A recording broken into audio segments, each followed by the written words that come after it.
Falstaff is essentially a social comedy.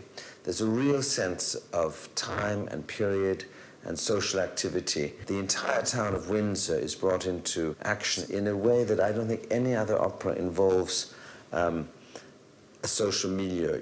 When we came to work on this production, it seemed an interesting way to focus ourselves on this piece. In the second part of the 20th century, after the Second World War, the other two things that were very important to us in this production were also the notion of the hunt, because Falstaff has always talked about hunting women, hunting animals. So we wanted to use this notion of hunting, which is of course an aristocratic pastime. So we've had fun with that in the situation of Sir John Falstaff hunting Alice Ford, hunting Meg, etc. The other thing which is so important in this production that we've concentrated on a lot are the pleasures of eating and drinking.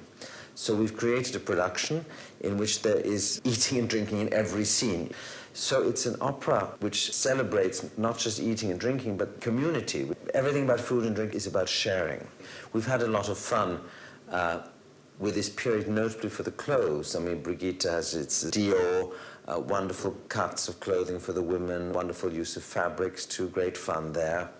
And of course, a very wide use of the wonderful fabrics that are used in men's clothes, tweeds, hunting, pinks as they're called, the beautiful use of felts, leather and shoes and all these things that are so wonderful in men's clothing.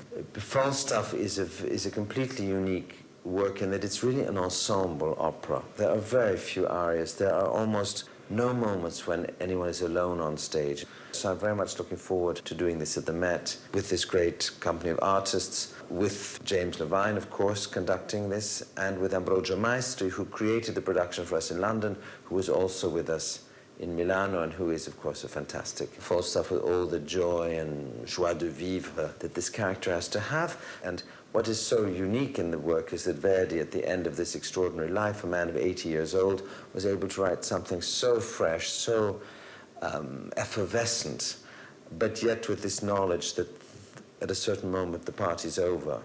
And all of that is in this work, but it is essentially a celebration of life and a celebration of living in the moment.